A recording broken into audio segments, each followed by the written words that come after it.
Good afternoon students. ನನ್ನ ಹೆಸರು ಶಿವಕುಮಾರ್ ಸೂರ್ಯವಂಶಿ. ನಾನು ನಿಮ್ಗೆ ಸಮಾಜ ಪಾಠ, ಅದರಲ್ಲಿ ಇತಿಹಾಸವನ್ನು ಪಾಠವನ್ನು ಅಭ್ಯಾಸ ಮಾಡಿಸ್ತಾ ಇದ್ದೀನಿ. ವಿಶೇಷವಾಗಿ ನಮ್ಮ ಪ್ರಿಸಿಯೆಂಟ್ ಕ್ಲಾಸಸ್ನಿಂದ ನಿಮಗೆ ಕೊಡುವಂಥ ಈ ಅಭ್ಯಾಸಗಳನ್ನು ತುಂಬ ಉಪಯುಕ್ತ ಆಗಲಿ ಅಂತೇಳಿ ಹಾರೈಸ್ತೇವೆ. ಅದು ಯಾವಾಗ ಉಪಯುಕ್ತ ಆಗುತ್ತದಂದರೆ ನೀವು ಚೆನ್ನಾಗಿ ಅಭ್ಯಾಸ ಮಾಡಿದಾಗ ಮಾತ್ರ. ನೀವು ಚೆನ್ನಾಗಿ ಅಭ್ಯಾಸ ಮಾಡಿ ಎಲ್ಲ ವಿಷಯಗಳನ್ನು ಒಳ್ಳೆಯ ರೀತಿಯಲ್ಲಿ ನೆನಪಿನಲ್ಲಿ ಇಟ್ಟುಕೊಂಡಾಗ ಆವಾಗ ಮಾತ್ರ ನಮ್ಮ ಪರಿಶ್ರಮ, ಅಂದರೆ ನಮ್ಮ ಪ್ರಿಸಿಯೆಂಟ್ ಕ್ಲಾಸಿನ ಪರಿಶ್ರಮವನ್ನು ಯಶಸ್ವಿ ಆಗುತ್ತದೆ ಅಂತೇಳಿ ನಾನು ಹೇಳೋಕ್ಕೆ ಇಷ್ಟಪಡ್ತೇನೆ. ಯಾಕಂದರೆ ನಮ್ಮ ಸಂಸ್ಥೆಯವರು ವಿಶೇಷವಾಗಿ ಗ್ರಾಮೀಣ ಭಾಗದ ಮಕ್ಕಳಿಗಾಗಿ, ವಿಶೇಷವಾಗಿ ಸರ್ಕಾರಿ ಶಾಲೆಯಲ್ಲಿ ಓದುತ್ತಿರುವ ಮಕ್ಕಳಿಗಾಗಿ, ಕನ್ನಡದ ಮಾಧ್ಯಮ ಮಕ್ಕಳಿಗಾಗಿ ನಮ್ಮ ಸಂಸ್ಥೆ ಅಂದರೆ ಪ್ರಿಸಿಯೆಂಟ್ ಸಂಸ್ಥೆಯನ್ನು ತುಂಬ ಒಂದು ಪರಿಶ್ರಮ ಪಡ್ತಾ ಇದೆ. ಯಾಕಂದರೆ ಹಳ್ಳಿಗಳಲ್ಲಿ ವಿದ್ಯಾಭ್ಯಾಸದ ಕೊರತೆ ಹಾಗೂ ನಿಜವಾದಂಥ ಗುಣಮಟ್ಟದ ವಿದ್ಯಾಭ್ಯಾಸದ ಕೊರತೆ ಇದ್ದಿದ್ದಕ್ಕಾಗಿ ನಮ್ಮ ಸಂಸ್ಥೆಯಿಂದ ಈ ರೀತಿ ಒಂದು ವಿನೂತನ ಪ್ರಯೋಗವನ್ನು ಮಾಡ್ತಾಯಿದ್ದಾರೆ ನಮ್ಮ ಸಂಸ್ಥೆಯವರು. ಸೊ ಅದಕ್ಕಾಗಿ ಪ್ರಿಸಿಯೆಂಟ್ ಸಂಸ್ಥೆಯಿಂದ ಕೊಡುವಂಥ ಪ್ರತಿಯೊಂದು ಪಾಠಗಳು ತಾವುಗಳು ಚೆನ್ನಾಗಿ ಓದಿಕೊಂಡು ಒಳ್ಳೆಯ ರೀತಿಯಿಂದ ತಾವು ತಮ್ಮ ಪರೀಕ್ಷೆ ಮತ್ತು ತಮ್ಮ ಜೀವನದಲ್ಲಿ ಕೂಡ ಯಶಸ್ವಿ ಆಗುವಿರೆಂದು ನಾವು ಹಾರೈಸುತ್ತೇವೆ. ಸೊ ಇವತ್ತು ನಾವು ಪಾಠಕ್ಕೆ ಬರೋಣ. 4ನೇ ಪಾಠವನ್ನು ಓದ್ತಾ ಇದ್ದೀವಿ. ನಾವು ನಿನ್ನೆ ಮೊನ್ನೆವರೆಗೆ ಆಂಗ್ಲೋ ಮೈಸೂರು ಯುದ್ಧಗಳನ್ನು ನೋಡಿದ್ದೀವಿ. ನಾವು ವಿಶೇಷವಾಗಿ 1ನೇ ಆಂಗ್ಲೋ ಮೈಸೂರು ಯುದ್ಧ, 2ನೇ ಆಂಗ್ಲೋ ಮೈಸೂರು ಯುದ್ಧವನ್ನು ನಾವು ಹೈದರ್ ಅಲಿಯ ನೇತೃತ್ವದಲ್ಲಿ ನಾವು ನೋಡಿಕೊಂಡಿದ್ದೇವೆ. ಹಾಗೂ 3ನೇ ಆಂಗ್ಲೋ ಯುದ್ಧ ಮತ್ತು 4ನೇ ಆಂಗ್ಲ ಯುದ್ಧಗಳು ನಾವು ಟಿಪ್ಪು ಸುಲ್ತಾನದ ಒಂದು ಅವಧಿಯಲ್ಲಿ ನೋಡಿಕೊಂಡಿದ್ದೇವೆ. ಸೊ ಇವತ್ತಿನ ನಾವು ಹೊಸ ವಿಷಯಕ್ಕೆ ಬರುವ ಹಾಗೆ ಕಿತ್ತೂರಿನ ಬಂಡಾಯ ಅನ್ನುವಂಥ ಒಂದು ವಿಷಯಕ್ಕೆ ಈಗ ನಾವು ಬರ್ತಾ ಇದ್ದೀವಿ. ಕಿತ್ತೂರಿನ ಬಂಡಾಯ, ಅದರಲ್ಲಿ ವಿಶೇಷವಾಗಿ ನಾವು ರಾಣಿ ಚೆನ್ನಮ್ಮನ ಬಗ್ಗೆ, ವೀರರಾಣಿ ಚೆನ್ನಮ್ಮನ ಬಗ್ಗೆ ನಾವು ಅಭ್ಯಾಸ ಮಾಡುವವರಾಗಿದ್ದೇವೆ. ಬ್ರಿಟಿಷರು ತಮ್ಮ ಆಳ್ವಿಕೆಗೆ ವಿರುದ್ಧವಾಗಿದ್ದ, ನೋಡಿರಿ, ಬ್ರಿಟಿಷರು ತಮ್ಮ ಆಳ್ವಿಕೆಗೆ ವಿರುದ್ಧವಾಗಿದ್ದ ಹೈದರ್ ಅಲಿ, ಟಿಪ್ಪು ಮತ್ತು ಮರಾಠರ ಬಲಿಷ್ಠ ಪ್ರತಿರೋಧಗಳನ್ನು ಅಡಗಿಸಿದ ನಂತರ ತಮ್ಮ ಅಧಿಕಾರದ ಕ್ರೋಢೀಕರಣಕ್ಕಾಗಿ ವಿವಿಧ ಬಗೆಯ ನೀತಿಗಳನ್ನು ಅನುಸರಿಸ್ತಾ ಇದ್ದರು. ಅವರು ಡಾಲ್ಹೌಸಿಯ ಕಾಲದಲ್ಲಿ 1848ರಿಂದ ದತ್ತು ಮಕ್ಕಳಿಗೆ ಹಕ್ಕಿಲ್ಲ ಎಂಬ ಒಂದು ಕಾನೂನನ್ನು ತಂದರು. ಅದಕ್ಕೂ ಪೂರ್ವದಲ್ಲಿ ಇಂತಹ ನೀತಿಗಳನ್ನು ಯಾವುದೇ ಕಾನೂನಿನ ಬೆಂಬಲವಿಲ್ಲದೆ ಜಾರಿಗೊಳಿಸಿದರು. ಇಂತಹ ನೀತಿಗೆ ಬಲಿಯಾದ ಕರ್ನಾಟಕದ ರಾಜ್ಯ ಕಿತ್ತೂರು ಸಂಸ್ಥಾನ. ಈ ನೀತಿಯ ವಿರುದ್ಧ ಸಂಘಟಿಸಲ್ಪಟ್ಟ ಸಶಸ್ತ್ರ ಬಂಡಾಯಗಳಲ್ಲಿ ಕಿತ್ತೂರಿನ ರಾಣಿ ಚೆನ್ನಮ್ಮನ ಹೋರಾಟ ಖ್ಯಾತಿಯನ್ನು ಗಳಿಸಿದೆ. ಸೊ ಮಕ್ಕಳೇ, ನಾವು ಹೇಳಬೇಕೇನೆಂದರೆ ಕಿತ್ತೂರು ರಾಣಿ ಚೆನ್ನಮ್ಮ ಅಂದಮೇಲೆ ಯಾರಿಗೆ ಗೊತ್ತಿಲ್ಲ ಹೇಳಿ? ಯಾರಿಗೆ ಗೊತ್ತಿಲ್ಲ? ವಿಶೇಷವಾಗಿ ಶಾಲೆಗೆ, ಪ್ರೌಢಶಾಲೆ ಹಿಡ್ಕೊಂಡು ಅಥವಾ ಚಿಕ್ಕ ಮಕ್ಕಳು ಹಿಡ್ಕೊಂಡು ಕೂಡ ಇಲ್ಲ, ಶಾಲೆ ಮಕ್ಕಳೇ ಬೇಡ, ಹಳ್ಳಿಯಲ್ಲಿ ಕಡೆ ಹೋದರೆ ಈವನ್ ನಾವು ಹಳ್ಳಿ ರೈತರ ಕಡೆ ಕೂಡ ಕೇಳಿದ್ರು ಕೂಡ ಕಿತ್ತೂರು ರಾಣಿ ಚೆನ್ನಮ್ಮ ಅಂದಮೇಲೆ ನೆನಪಾಗ್ತದೆ ಕಿತ್ತೂರಿನ ಮಹಾರಾಣಿ ಅಂತೇಳಿ. ಬ್ರಿಟಿಷರ ವಿರುದ್ಧ ಹೋರಾಡಿದ ಧೀರ ಮಹಿಳೆ ಅಂತೇಳಿ ನೆನಪಾಗ್ತದೆ. ಯಾವುದೇ ಹಳ್ಳಿಯಲ್ಲಿ ಕರ್ನಾಟಕ ರಾಜ್ಯ, ವಿಶೇಷವಾಗಿ ಸುತ್ತಮುತ್ತಲಿನ ನಮ್ಮ ಮಹಾರಾಷ್ಟ್ರ ಕೆಲವೊಂದು ಭಾಗಗಳಲ್ಲಿ ಕೂಡ, ಇಡೀ ದೇಶದಲ್ಲಿ ಹೆಸರಿದೆ, ಆ ವಿಷಯ ಬೇರೆ. ಆದರೆ ವಿಶೇಷವಾಗಿ ನಮ್ಮ ಭಾಗದಲ್ಲಿ, ಕರ್ನಾಟಕ ಭಾಗದಲ್ಲಿ ಕಿತ್ತೂರು ಅಂದರೆ ಚೆನ್ನಮ್ಮ, ರಾಣಿ ಚೆನ್ನಮ್ಮ ಅಂದರೆ ಕಿತ್ತೂರು ಅಂದ ಹಾಗೆ ಜನರಿಗೆ ಒಂಥರ ಇದು ಆಗಿಬಿಟ್ಟಿದೆ, ಅವರಿಗೆ ಗೊತ್ತಾಗ್ಬಿಟ್ಟಿದೆ. ಸೊ ಈ ಕಿತ್ತೂರಿನ ರಾಣಿ ಚೆನ್ನಮ್ಮ ಬಗ್ಗೆ ಬರುವಾಗ ಬ್ರಿಟಿಷರು ಇಲ್ಲಿವರೆಗೆ ಏನು ಮಾಡಿದ್ದಾರೆ? ಬ್ರಿಟಿಷರು ತನ್ನ ಅಭಿವೃದ್ಧಿ, ಅಂದರೆ ತನ್ನ ಸಾಮ್ರಾಜ್ಯದ ಅಭಿವೃದ್ಧಿಗಾಗಿ ಯಾರ್ಯಾರು ಅಡ್ಡು ಬರ್ತಾ ಇದ್ದಾರೋ, ಬ್ರಿಟಿಷ್ ಸಾಮ್ರಾಜ್ಯದ ವಿಸ್ತರಣೆಗಾಗಿ ಯಾರ್ಯಾರು ಅಡ್ಡು ಬರ್ತಾ ಇದ್ದಾರೋ ಅವರು ಎಲ್ಲರನ್ನು ಕೂಡ ಮೂಲೆಗಂಪು ಮಾಡುತ್ತಾ, ಅವರ ಮೇಲೆ ಆಕ್ರಮಣ ಮಾಡುತ್ತಾ, ಅವರನ್ನು ಸೋಲಿಸುತ್ತಾ ಬರ್ತಾ ಇದ್ದದ ವಿಷಯನ ನಾವು ಇಲ್ಲಿವರೆಗೆ ಕಾಣಿದ್ದೇವೆ. ಸೊ ಇವತ್ತಿನ ವಿಷಯದಾಗಿ ವಿಶೇಷವಾಗಿ ಕಿತ್ತೂರಿನ ವಿಷಯದಾಗ ಬರುವ ಹಾಗೆ ಇಲ್ಲಿವರೆಗೆ ಏನು ಮಾಡಿದ್ದಾರೆ? ಅವರು ಮರಾಠರನ್ನು ಕೂಡ ಅಡಗಿಸಿದ್ದಾರೆ, ಹೈದರ್ ಅಲಿಯನ್ನು ಕೂಡ ಅಡಗಿಸಿದ್ದಾರೆ. ಡಾಲ್ಹೌಸಿ ಕಾಲದಲ್ಲಿ, ಅಂದರೆ 1848ರ ಡಾಲ್ಹೌಸಿ ಕಾಲದಲ್ಲಿ ಏನಾಗಿದೆ, ಮತ್ತೊಂದು ಹೊಸ ಒಂದು ಯೋಜನೆಯನ್ನು, ಒಂದು ಪದ್ಧತಿ ಅಥವಾ ಕಾನೂನು ಅವರು ಜಾರಿಗೆ ತರ್ತಾ ಇದ್ದಾರೆ. ಏನಂತ ಇದ್ದಾರೆ? ದತ್ತು ಮಕ್ಕಳಿಗೆ ಹಕ್ಕಿಲ್ಲ, ದತ್ತು ಮಕ್ಕಳಿಗೆ ಹಕ್ಕು ಇಲ್ಲ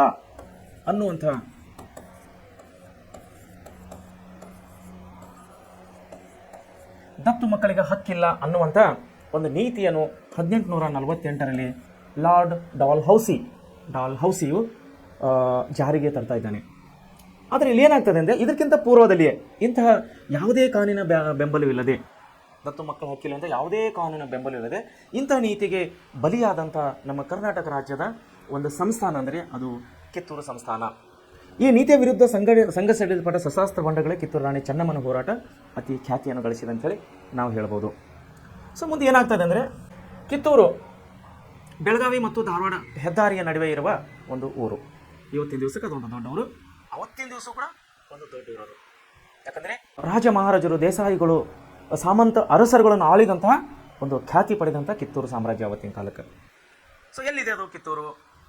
ಬೆಳಗಾವಿ ಮತ್ತು ಧಾರವಾಡ ಮಧ್ಯದ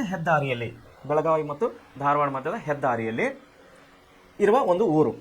ಕಿತ್ತೂರು ಸಂಸ್ಥಾನದ ಮಲ್ಲಸರ್ಜನ್ ಮರಣಾನಂತರ, ಕಿತ್ತೂರು ಅರಸನಾದಂಥ ಮಲ್ಲಸರ್ಜನನ ಮರಣಾನಂತರ ಚೆನ್ನಮ್ಮನ ಕಿತ್ತೂರಿನ ಆಡಳಿತ ವ್ಯವಹಾರಗಳಲ್ಲಿ ಹೆಚ್ಚು ಆಸಕ್ತಿ ವಹಿಸತೊಡಗಿದಳು. ಈ ಮಲ್ಲಸರ್ಜನ ಯಾರೇ? ಕಿತ್ತೂರು ರಾಣಿ ಚೆನ್ನಮ್ಮವರ ಗಂಡ ಅಥವಾ ಅವರ ಪತಿ. ಇಲ್ಲಿ ಏನಾಗ್ತದೆ ಅಂದರೆ, ಕಿತ್ತೂರು ರಾಣಿ ಚೆನ್ನಮ್ಮ ಅವರ ಗಂಡ ಅಥವಾ ಪತಿ ಮಲ್ಲಸರ್ಜನ್ ಅವರು ತೀರ್ಕೋತಾರೆ. ತೀರ್ಕೊಂಡ ಮೇಲೆ ಆಡಳಿತ ನಡೆಸುವವರು, ರಾಜ್ಯಭಾರವನ್ನು ಮಾಡುವವರು ಯಾರೂ ಇರಲಿಲ್ಲ. ಅಂಥ ಒಂದು ಕ್ಲಿಷ್ಟಕರ ಸಂಗತಿಯಲ್ಲಿ ಗಂಡನನ್ನು ಕಳೆದುಕೊಂಡಂಥ ಪತ್ನಿ ಏನು ಮಾಡ್ತಾ ಇದ್ದಾಳೆ? ಇಲ್ಲಿ ರಾಜ್ಯಭಾರವನ್ನು ನೋಡಿಕೊಳ್ತಾ ಇದ್ದಾಳೆ. ಕಿತ್ತೂರಿನ ರಾಣಿ ಚೆನ್ನಮ್ಮ ಪತಿಯ ತೀರ್ಕೊಂಡ ಮೇಲೆ ಆಡಳಿತವನ್ನು ತನ್ನ ಕೈಗೆ ತಗೋತಾ ಇದ್ದಾಳೆ. ಆತನ ಮರಣಾನಂತರ ಯಾರು? ಮಲ್ಲಸರ್ಜನ್ ಅಂದರೆ ಕಿತ್ತೂರು ರಾಣಿ ಚೆನ್ನಮ್ಮ ಗಂಡನ ಮರಣಾನಂತರ ಹಿರಿಯ ಮಗ ಶಿವಲಿಂಗ ರುದ್ರ ಸರ್ಜನ್ ಎನ್ನುವಂಥವರು ಕಿತ್ತೂರ ಆಡಳಿತವನ್ನು ನಿರ್ವಹಿಸಲು ಪ್ರಾರಂಭಿಸಿದರು. ಹಿರಿಯ ಮಗ ರಾಣಿ ಚೆನ್ನಮ್ಮನ ಮಗನ್ರಿ ಅಥವಾ ಮಲ್ಲಸರ್ಜನ ಮಗನ್ರಿ, ಎಲ್ಲ ಒಂದೇ. ಯಾಕೆ? ಕಿತ್ತೂರು ರಾಣಿ ಚೆನ್ನಮ್ಮನ ಗಂಡ ಮಲ್ಲಸರ್ಜನರು ತೀರ್ಕೊಂಡಿದ್ದರು. ಅವರ ಹಿರಿಯ ಮಗ ಶಿವಲಿಂಗ ರುದ್ರ ಸರ್ಜನ ಆಡಳಿತವನ್ನು ನೋಡಿಕೊಳ್ಳಲು ಅವರು ಪ್ರಾರಂಭಿಸ್ತಾರೆ. ಆದರೆ ಆತನ ದೈಹಿಕ ಪರಿಸ್ಥಿತಿಗಳಿಂದ, ಅಂದರೆ ಅವನು ಶಾರೀರಿಕವಾಗಿ ಅಷ್ಟು ಪುಷ್ಟ ಇರಲಿಲ್ಲ. ಯಾರು? ಶಿವಲಿಂಗ ರುದ್ರ ಸರ್ಜನ್. ಯಾಕಂದರೆ ರಾಜ್ಯ ಅಂದಮೇಲೆ ಆಡಳಿತವನ್ನು ನಡೆಸಬೇಕಂದರೆ ಮೊದಲನೇದಾಗಿ ವೀರನು, ಧೀರನು ಮತ್ತು ಶೂರನು ಇರಬೇಕು. ಯಾವುದೇ ಒಂದು ರಾಜ್ಯ ಅಥವಾ ಅವನ ಮಗ ಅಥವಾ ಒಂದು ಸೇನಾನಿ, ಒಂದು ಸೈನ್ಯಾಧಿಕಾರಿ, ಒಂದು ಸೈನಿಕ ಅಂದಮೇಲೆ ಹೇಗಿರಬೇಕು? ದಷ್ಟ ಪುಷ್ಟ ವೀರ ಯೋಧ ಶೂರನಾಗಿರಬೇಕು. ಆದರೆ ಇಲ್ಲಿ ಮಲ್ಲಸರ್ಜನನ ಮಗನಾದಂಥ ಶಿವಲಿಂಗ ರುದ್ರನು ಶಾರೀರಿಕವಾಗಿ ಅಷ್ಟು ಬಲಿಷ್ಠವಾಗಿರಲಿಲ್ಲ. ನಾವೇನಂತೇವೆ ಶಾರೀರಿಕವಾಗಿ ಅಂದರೆ ಹೆಲ್ತಿಯಾಗಿ ಅಷ್ಟು ಫಿಟ್ ಇರಲಿಲ್ಲ. ಸೊ ಮುಂದೆ ಏನಾಗ್ತದೆ? ಆದರೆ ಆತನ ದೈಹಿಕ ಪರಿಸ್ಥಿತಿಗಳಿಂದಾಗಿ ಅವನು ಅಷ್ಟು ಫಿಟ್ ಇಲ್ಲ ಸಲುವಾಗಿ, ಶಾರೀರಿಕವಾಗಿ ಅಷ್ಟು ಸದೃಢ ಇಲ್ಲದ ಸಲುವಾಗಿ ಚೆನ್ನಮ್ಮ ಏನು ಮಾಡ್ತಾ ಇದ್ದಾಳೆ? ನಿಜವಾದ ಆಡಳಿತಗಾರರಿಗೆ ಜವಾಬ್ದಾರಿಯನ್ನು ನಿರ್ವಹಿಸುವಂತಾಯಿತು. ಮಗನು ಶಾರೀರಿಕವಾಗಿ ದಷ್ಟಪುಷ್ಟ ಇಲ್ಲ ಅಂತ ಗೊತ್ತಾದ್ಮೇಲೆ ಕಿತ್ತೂರು ರಾಣಿ ಚೆನ್ನಮ್ಮ ಏನು ಮಾಡ್ತಾ ಇದ್ದಾಳೆ? ಎಲ್ಲ ಅಧಿಕಾರವನ್ನು ತಾನು ನೋಡ್ಕೊಳ್ತಾ ಇದ್ದಾಳೆ. ಶಿವಲಿಂಗ ರುದ್ರ ಸರ್ಜನ ಮರಾಠರ ಯುದ್ಧದಲ್ಲಿ ಬ್ರಿಟಿಷ್ ಸಹಾಯವನ್ನು ನೀಡಿದನು. ಶಿವಲಿಂಗ ರುದ್ರ ಸರ್ಜನ ಏನು ಮಾಡಿದಲ್ಲಿ? ಮರಾಠರ ಯುದ್ಧದಲ್ಲಿ ಬ್ರಿಟಿಷರಿಗೆ ಸಹಾಯ ಮಾಡಿದ್ದ. ಇದರಿಂದಾಗಿ ಬ್ರಿಟಿಷರು ಆ ಸಂಸ್ಥಾನವನ್ನು ವಂಶ ಪಾರಂಪರ್ಯ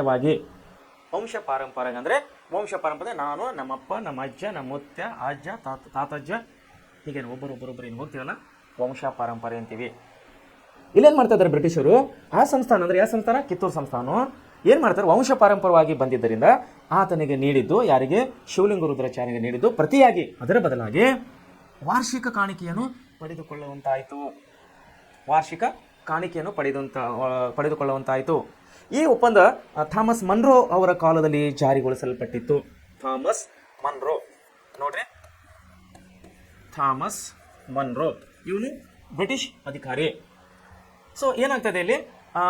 ಶಿವಲಿಂಗ ರುದ್ರಾಚಾರ್ಯ ಏನು ಮಾಡ್ತಾ ಇದ್ದಾರೆ ಅಂದರೆ, ಮರಾಠ ಯುದ್ಧದಲ್ಲಿ, ಬ್ರಿಟಿಷ್ ಮತ್ತು ಮರಾಠ ಯುದ್ಧದಲ್ಲಿ ಶಿವಲಿಂಗ ರುದ್ರಾಚಾರ್ಯ ಏನು ಮಾಡ್ತಾ ಇದ್ದಾರೆ? ಇಲ್ಲಿ ಬ್ರಿಟಿಷರಿಗೆ ಸಹಾಯ ಮಾಡಿದ್ದಾರೆ ಯುದ್ಧಕ್ಕಾಗಿ. ಸೊ ಇದನ್ನು ನೆನಪಿನಾಗಿ ಇಟ್ಕೊಂಡು ಬ್ರಿಟಿಷರು ಏನು ಮಾಡ್ತಾ ಇದ್ದಾರೆ? ನೋಡಪ್ಪ, ನಮಗೆ ಮರಾಠರ ಯುದ್ಧದಲ್ಲಿ ಮರಾಠರನ್ನು ಸೋಲಿಸಲಿಕ್ಕೆ ನೀನು ನಮ್ಮನ್ನು ಹೆಲ್ಪ್ ಮಾಡಿದೆ, ನಮ್ಮನ್ನು ಸಹಾಯ ಮಾಡಿದೆ. ಈಗ ಮಾಡು, ನಿಮ್ಮ ಪೂರ್ವಜರ ಸಂಸ್ಥಾನವಾದಂಥ ಕಿತ್ತೂರು ಸಂಸ್ಥಾನವನ್ನು, ಅದರ ಆಡಳಿತವನ್ನು ನೀನೇ ನೋಡ್ಕೋಪ್ಪ. ಅದರ ಬದಲಾಗಿ ನಮಗೆ ವರ್ಷಕ್ಕೆ ಇಂತಷ್ಟು ಅಂಥೇಳಿ ನಮಗೆ ಹಣ ಕೊಡಬೇಕಂತೇಳಿ ಒಂದು ಒಪ್ಪಂದವನ್ನು ಮಾಡ್ಕೋತಾರೆ. ಮಾಡ್ಕೊಂಡು ಏನು ಮಾಡ್ತಾರೆ? ಅದನ್ನು ಆ ಸಂಸ್ಥಾನ ಅಂದರೆ ಕಿತ್ತೂರು ಸಂಸ್ಥಾನ ತಿರುಗಿ ಮಲ್ಲಸರ್ಜನನ ಮಗನಾದಂಥ ಶಿವಲಿಂಗ ರುದ್ರಾಜ ಸರ್ಜನ್ ಅವರಿಗೆ ರಿಟರ್ನ್ ಕೊಡ್ತಾ ಇದ್ದಾರೆ. ಎದುರಾಗಿ ಮರಾಠ ಯುದ್ಧದಲ್ಲಿ ಬ್ರಿಟಿಷರಿಗೆ ಸಹಾಯ ಮಾಡಿದ ಕಾರಣಕ್ಕಾಗಿ. ಆವಾಗ ಈ ಒಂದು ಒಪ್ಪಂದ ನಡೆದಾಗ ಯಾರದರಲ್ಲಿ ಬ್ರಿಟಿಷ್ ಅಧಿಕಾರಿ? ಥಾಮಸ್ ಮನ್ರೋ ಅನ್ನೋವರ ಒಂದು ಅಧ್ಯಕ್ಷತೆಯಲ್ಲಿ ಅಥವಾ ಅವರ ಒಂದು ಉಪಸ್ಥಿತಿಯಲ್ಲಿ ಈ ಒಂದು ಒಪ್ಪಂದವನ್ನು ಜಾರಿಗೊಳಿಸ್ತಾ ಇದ್ದಾರೆ. ಮುಂದೆ ಏನಾಗ್ತದೆ? ಶಿವಲಿಂಗ ರುದ್ರ ಸರ್ಜನರ ಮರಣಾನಂತರ ಶಿವಲಿಂಗಪ್ಪ ಎಂಬ ಹುಡುಗನನ್ನು ದತ್ತು ಪಡೆದು ಚೆನ್ನಮ್ಮ ಆಡಳಿತವನ್ನು ನಿರ್ವಹಿಸ್ತಾ ಇದ್ದರು. ಮುಂದೇನಾಯ್ತಾರೆ? ಶಿವಲಿಂಗ ರುದ್ರ ಸರ್ಜನ ತೀರ್ಕೊಂಡ ಮೇಲೆ ಯಾರು? ಚೆನ್ನಮ್ಮ, ರಾಣಿ ಚೆನ್ನಮ್ಮ ಅವರು. ಶಿವಲಿಂಗ ರುದ್ರ ಸರ್ಜನ್ ಇದ್ದಾಗ ಕೂಡ ಆಡಳಿತ ಯಾರು ನೋಡ್ತಾ ಇದ್ದರು? ಚೆನ್ನಮ್ಮನೇ ನೋಡ್ತಾ ಇದ್ದರು. ಯಾಕೆ? ಶಾರೀರಿಕವಾಗಿ ಅಷ್ಟು ದಷ್ಟಪುಷ್ಟ ಇರಲಿಲ್ಲ ಶಿವಲಿಂಗ ರುದ್ರ ಸರ್ಜ. ಸೊ ಅದಕ್ಕಾಗಿ ಹೆಸರಿಗಾಗಿ ರಾಜ ಅವನು ಎಲ್ಲ ಆಡಳಿತವನ್ನು ರಾಣಿ ಚೆನ್ನಮ್ಮನೇ ನೋಡ್ಕೋತಾ ಇದ್ದಳು. ಅಂಥ ಒಂದು ಪರಿಸ್ಥಿತಿಯಲ್ಲಿ ಶಿವಲಿಂಗ ರುದ್ರ ಸರ್ಜನ್ ಕೂಡ ತೀರ್ಕೋತಾನೆ, ಸತ್ತು ಹೋಗ್ತಾನೆ. ಮುಂದೆ ಹೆಸರಿಗಾಗಿ ಒಬ್ಬ ರಾಜ ಬೇಕಲ್ಲ, ಸೊ ಅದಕ್ಕಾಗಿ ರಾಣಿ ಚೆನ್ನಮ್ಮನ ಏನು ಮಾಡ್ತಾಳೆ ಅಂದರೆ, ಶಿವಲಿಂಗಪ್ಪ ಎಂಬ ನಂಬಿಗಸ್ತ ಹುಡುಗನನ್ನು ದತ್ತು ಪಡೆದು ಚೆನ್ನಮ್ಮ ಆಡಳಿತವನ್ನು ನಿರ್ವಹಿಸಲು ಇಲ್ಲಿ ಪ್ರಾರಂಭ ಮಾಡ್ತಾಳೆ ಕಿತ್ತೂರಿನ ರಾಣಿ ಚೆನ್ನಮ್ಮ. ಮುಂದೇನಾಗ್ತದೆ, ಥ್ಯಾಕ್ರೆ ಅನ್ನೋನು ಬ್ರಿಟಿಷ್ ಅಧಿಕಾರಿ, ಬ್ರಿಟಿಷ್ ಕಲೆಕ್ಟರ್, ಆಗ ಧಾರವಾಡದ ಜಿಲ್ಲಾಧಿಕಾರಿಯಾಗಿದ್ದ. ನಮ್ಮ ಇದೇ ಧಾರವಾಡಿನ ಜಿಲ್ಲಾಧಿಕಾರಿಯಾಗಿದ್ದ ಬ್ರಿಟಿಷ್ ಜಿಲ್ಲಾಧಿಕಾರಿ ಮಿಸ್ಟರ್ ಥ್ಯಾಕ್ರೆ ಅವ್ರ ಹೆಸರು ಥ್ಯಾಕ್ರೆ. ಓಕೆ, ಧಾರವಾಡದ ಕಲೆಕ್ಟರ್ ಮತ್ತು ಪೊಲಿಟಿಕಲ್ ಏಜೆಂಟ್ನಾಗಿದ್ದ ಅವಾಗ. ಅಂದರೆ ರಾಜಕೀಯ ವ್ಯವಹಾರಗಳನ್ನು ನೋಡ್ಕೊತಿದ್ದ. ಒಂದು ಕಲೆಕ್ಟರ್ ಆಗಿದ್ದ, ಜಿಲ್ಲಾ ಕಲೆಕ್ಟರ್ ಆಗಿದ್ದ. ಎರಡನೇದಾಗಿ ರಾಜಕೀಯ ವ್ಯವಹಾರಗಳು ಅಂದರೆ ಬ್ರಿಟಿಷ್ ರಾಜಕೀಯ ವ್ಯವಹಾರಗಳನ್ನು ಕೂಡ ಅವನು ನೋಡ್ಕೊತಾ ಇದ್ದ. ಅವನು ಬಾಂಬೆ ಗವರ್ನರ್ಗೆ ಅಂದರೆ ಬಾಂಬೆ ಗವರ್ನರ್ರ ಒಂದು ಆಡಳಿತಕ್ಕೆ ಒಳಪಟ್ಟಿತ್ತು ನಮ್ಮ ಧಾರವಾಡ ಜಿಲ್ಲೆಯ. ಆವಾಗಿನ ಕಾಲದಲ್ಲಿ ಕಿತ್ತೂರು ನಮ್ಮ ಧಾರವಾಡಕ್ಕೆ ಸಮೀಪ ಇದ್ದಿದ್ದರ ಸಲುವಾಗಿ ಕಿತ್ತೂರು ಕೂಡ ಥ್ಯಾಕ್ರೆ ಆಡಳಿತವನ್ನು ನೋಡ್ಕೊತಾ ಇದ್ದ. ಆಗ ಬಾಂಬೆ ಗವರ್ನರ್ಗೆ ದತ್ತಕದ ಬಗ್ಗೆ ವರದಿಯನ್ನು ಸಲ್ಲಿಸಿ ದತ್ತು ಮಕ್ಕಳಿಗೆ ಹಕ್ಕು ನಿರಾಕರಿಸಿ ಕಿತ್ತೂರಿನ ಆಡಳಿತವನ್ನು ವಶಪಡಿಸಿಕೊಳ್ಳಲು ಯತ್ನಿಸಿದನು.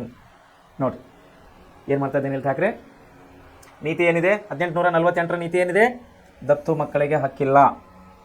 ದತ್ತು ಮಕ್ಕಳಿಗೆ ಹಕ್ಕಿಲ್ಲ ಅಂದರೆ ಇನ್ನೊಬ್ಬರ ಮಕ್ಕಳನ್ನು ತನ್ನ ಉಡಿಯಲ್ಲಿ ಹಾಕಿಕೊಳ್ಳಂಗಿಲ್ಲ.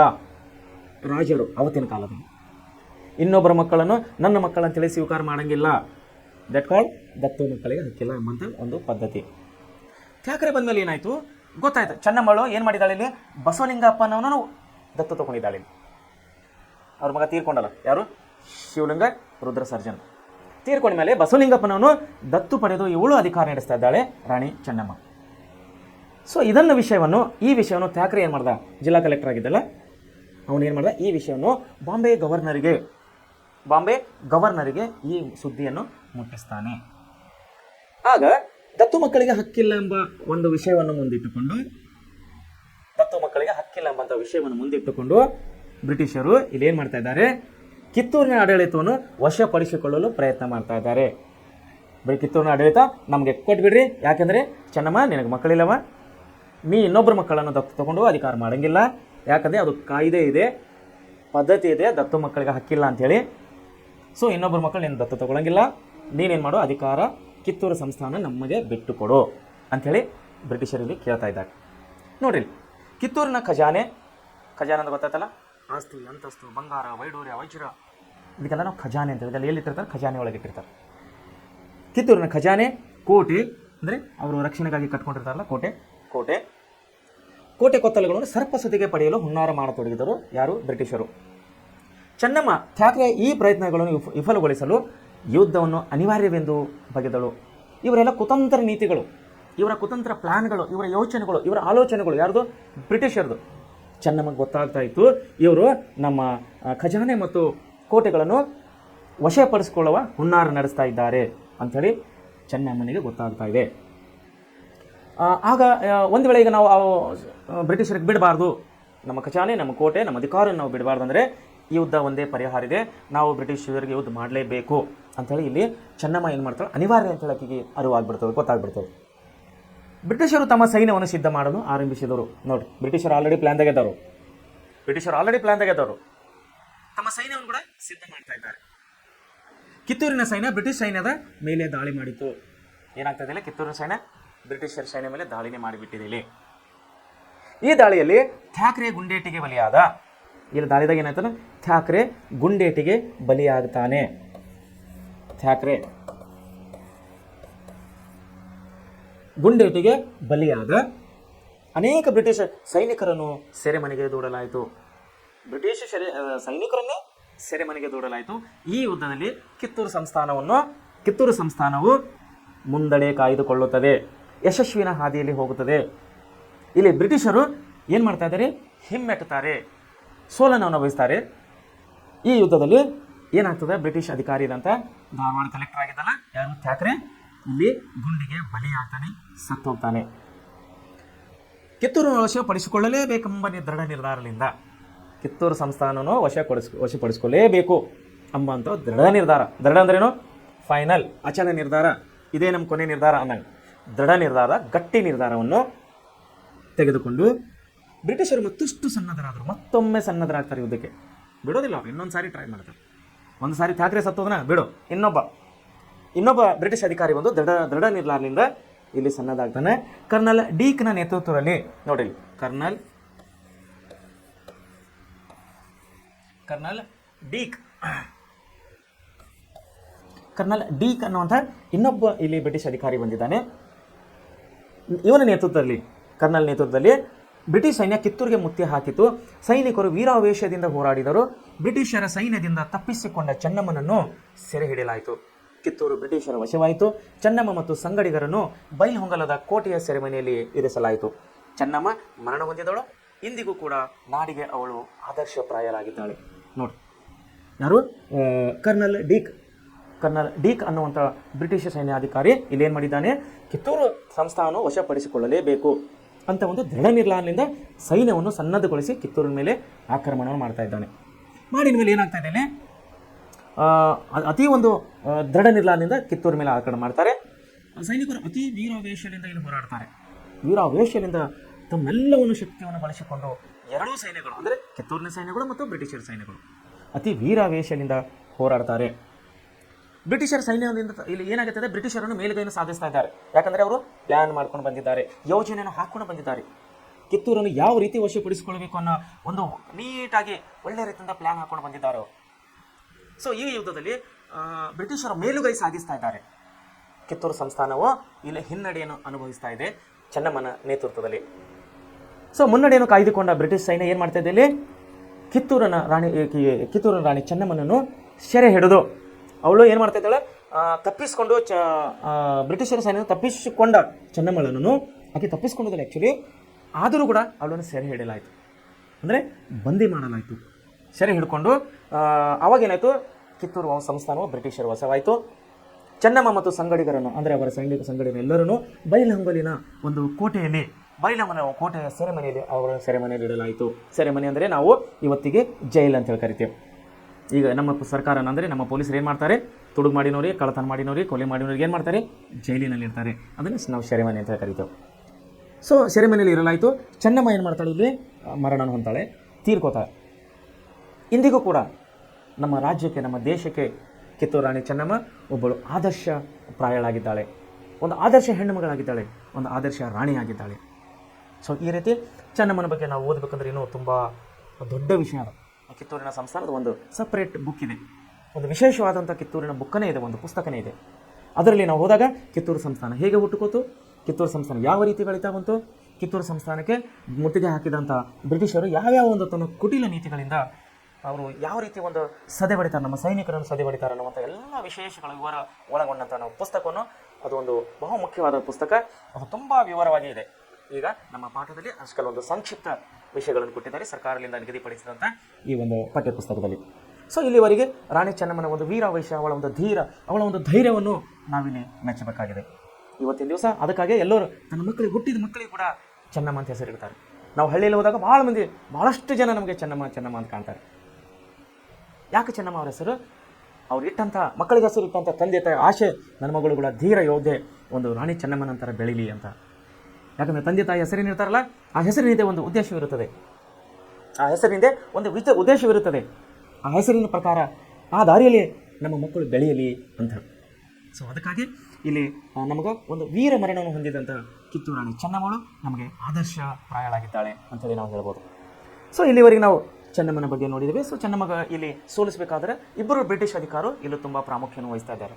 ಒಬ್ಬರು ಥ್ಯಾಕ್ರೆ, ಧಾರವಾಡದ ಕಲೆಕ್ಟರ್ ಆದಂಥ ಥ್ಯಾಕ್ರೆ ಅವರು. ಎರಡನೇದು ಥ್ಯಾಕ್ರೆ ಮರಣ ನಂತರ ಕರ್ನಲ್ ಡೀಕ್ ಅನ್ನುವನು ಇಲ್ಲಿ ಬಂದು ಬ್ರಿಟಿಷ್ ಅಧಿಕಾರಿಯಾಗಿ ತನ್ನ ಸಂಪೂರ್ಣ ಒಂದು ಶಕ್ತಿಯಿಂದ, ಸದೃಢವಾದಂಥ ಸೈನಿಕರಿಂದ ಮುತ್ತಿಗೆ ಹಾಕಿ ಕಿತ್ತೂರನ್ನು ವಶಪಡಿಸ್ಕೊತಾನೆ. ಸೊ ಮುಂದೆ ನಾವು ಇಲ್ಲಿಗೆ ಕಿತ್ತೂರು ರಾಣಿ ಚೆನ್ನಮ್ಮನ ವಿಷಯನ ಇಲ್ಲಿ ಕ್ಲೋಸ್ ಆಗ್ತದೆ. ನಾವು ಸಂಗೊಳ್ಳಿ ರಾಯಣ್ಣ ವಿಷಯದಾಗಿ ಇಲ್ಲಿ ಕೂಡ ನೋಡಬೇಕಾಗಿದೆ. ಯಾಕಂದರೆ ಕಿತ್ತೂರಿನ ರಾಣಿ ಚೆನ್ನಮ್ಮನ ಬಲಗೈಯ ಬಂಟ ಅಂತೇಳಿ ನಾವು ಕರಿತೀವಿ. ಕಿತ್ತೂರು ರಾಣಿ ಚೆನ್ನಮ್ಮನ ಬಲಗೈಯ ಬಂಟ ಅಂತೇಳಿ ಕರೆಯುವ ವ್ಯಕ್ತಿ ಯಾರಿದ್ದಾರೆ, ಅವನು ಸಂಗೊಳ್ಳಿ ರಾಯಣ್ಣ ಅಂತೇಳಿ. ಸೊ ನಾವು ಸಂಗೊಳ್ಳಿ ರಾಯಣ್ಣನ ಬಗ್ಗೆ ಇಲ್ಲಿ ನಮಗೇನು ಕೊಟ್ಟಿದ್ದಾರೆ ವಿಷಯಕ್ಕೆ ನೋಡೋಣ. ಇಲ್ಲಿ ವಿದ್ಯಾರ್ಥಿಗಳೇ, ಸಂಗೊಳ್ಳಿ ರಾಯಣ್ಣ ಯಾರಿಗೆ ಗೊತ್ತಿಲ್ಲ ಹೇಳಿ? ಸಂಗೊಳ್ಳಿ ರಾಯಣ್ಣ ಯಾರಿಗೆ ಗೊತ್ತಿಲ್ಲ? ಸಂಗೊಳ್ಳಿ ರಾಯಣ್ಣ ಅಂದ ತಕ್ಷಣ ಎಲ್ಲರಿಗೆ ಒಂದು ಥರ ರೋಮಾಂಚನ ಆಗುತ್ತೆ ಅಂಥೇಳಿ ನಾವು ಅನ್ಕೋತೀನಿ. ಯಾಕಂದರೆ ಸಂಗೊಳ್ಳಿ ರಾಯಣ್ಣನ ಆ ಹೆಸರಿನಲ್ಲಿಯೇ, ಸಂಗೊಳ್ಳಿ ರಾಯಣ್ಣ ಆ ಹೆಸರಿನಲ್ಲಿಯೇ ಒಂದು ತುಂಬ ಶೂರತೆಯನ್ನು ಕೂಡಿದೆ ಅಂಥೇಳಿ ನಾನು ಅನ್ಕೋತೀನಿ. ಸಂಗೊಳ್ಳಿ ರಾಯಣ್ಣನ ಹೆಸರಿನಲ್ಲಿಯೇ ಒಂದು ವೀರತ್ವ, ಒಂದು ಶೂರತ್ವ, ಒಂದು ಧೈರ್ಯ ಇದೆ ಅಂಥೇಳಿ ನಾನು ಅನ್ಕೋತೀನಿ. ಯಾಕಂದರೆ ಆ ಒಂದು ಹೆಸರು ಹೇಳಿದ ತಕ್ಷಣ ಎಲ್ಲರಿಗೂ ರೋಮಾಂಚನ ಆಗ್ತದೆ. ಸಂಗೊಳ್ಳಿ ರಾಯಣ್ಣ. ಕನ್ನಡದಲ್ಲಿ ಸಿನಿಮಾ ಕೂಡ ಬಂದಿದೆ, ಒಂದು ದರ್ಶನ್ ಹೀರೋನ ಒಂದು ಸಿನಿಮಾ ಕೂಡ ಬಂದಿದೆ, ತಾವು ನೋಡಿದೆ. ಯಾವ ರೀತಿ ಆ ಸಿನಿಮಾದಿದೆ ನೋಡಿರಿ. ಕನ್ನಡ ಭಾಷೆ ಎಷ್ಟು ಒಂದು ಬೆಳೆದು ಬಂದಿದೆ ಅನ್ನೋದು ನಾವು ಸಂಗೊಳ್ಳಿ ರಾಯಣ್ಣನಿಂದ ನೋಡ್ಬೋದು. ಸಿನಿಮಾದಿಂದ ಎಷ್ಟು ಅತ್ಯುತ್ತಮವಾಗಿ ಮೂಡಿ ಬಂದಿದೆ ಆ ಸಿನಿಮಾ. ನಾನು ನೋಡಿದ್ದೀನಿ, ತುಂಬ ಚೆನ್ನಾಗಿದೆ ಸಿನಿಮಾ. ಒಂದು ಐತಿಹಾಸಿಕ ಕಥೆಯನ್ನು ಒಳಗೊಂಡಂಥ ಸಿನಿಮಾ ತುಂಬ ಒಳ್ಳೆಯ ರೀತಿಯಿಂದ ಕೂಡ ಬಂದಿದೆ. ಅದರಲ್ಲಿ ಸಂಗೊಳ್ಳಿ ರಾಯಣ್ಣನ ಒಂದು ರೋಲ್ ಮಾಡಿದಂಥ ಹೀರೋ ಏನಿದ್ದಾನೆ, ಕಥಾನಾಯಕ ಏನಿದ್ದಾನೆ, ಅವರ ಒಂದು ಧೈರ್ಯ ನಾವು ಆ ಸಿನಿಮಾದಲ್ಲಿ ಮೆಚ್ಚಲೇಬೇಕು. ಯಾವಾಗ ನಾವು ಸಿನಿಮಾದಲ್ಲೇ ಸಂಗೊಳ್ಳಿ ರಾಯಣ್ಣ ಧೈರ್ಯವನ್ನು ಮೆಚ್ಚುತ್ತೀವಿ ಅಂದಮೇಲೆ ನಿಜ ಜೀವನದಲ್ಲಿ ಅವನು ಯಾವ ರೀತಿ ಇರ್ಬೋದು ಒಂದು ಸಾರಿ ಊಹೆ ಮಾಡ್ಕೋಬೇಕು. ಯಾಕಂದರೆ ತುಂಬ ಧೈರ್ಯಶಾಲಿಯಾದಂಥ ವ್ಯಕ್ತಿ ಸಂಗೊಳ್ಳಿ ರಾಯಣ್ಣ. ಸಂಗೊಳ್ಳಿ ರಾಯಣ್ಣನ ವಿಶೇಷತೆ ಅಂದರೆ ಅವನು ಹುಟ್ಟಿದ್ದು 15 ಆಗಸ್ಟ್. ಈ ವಿಷಯ ತಾವು ಎಲ್ಲರೂ ತುಂಬ ತುಂಬ ತುಂಬ ಇಂಪಾರ್ಟೆಂಟ್ ವಿಷಯ ಇದು.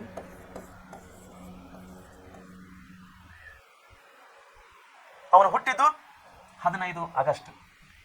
ಅವನಿಗೆ ಗಲ್ಲಿಗೇರಿಸಿದ್ದು ಅಂದರೆ ತೀರ್ಕೊಂಡಿದ್ದು 26ನೇ ಜನವರಿ. ಆತ್ಮೀಯರೇ, ನೀವು ಈ 2 ಡೇಟ್ಗಳನ್ನು ಸ್ವಲ್ಪ ಅಬ್ಸರ್ವ್ ಮಾಡ್ಬೇಕಂತೇಳಿ ನಾನು ಕೇಳ್ಕೊತೀನಿ. ಈ 2 ಡೇಟ್ಗಳನ್ನು ಸ್ವಲ್ಪ ತಾವು ನೆನಪಿನಲ್ಲಿ ಇಟ್ಕೋಬೇಕು. ಏನು ಇವು 2 ಡೇಟ್ಗಳು, 2 ದಿನಾಂಕಗಳು ಏನವಲ್ಲ, 15 ಆಗಸ್ಟ್ ಮತ್ತು 26 ಜನವರಿ.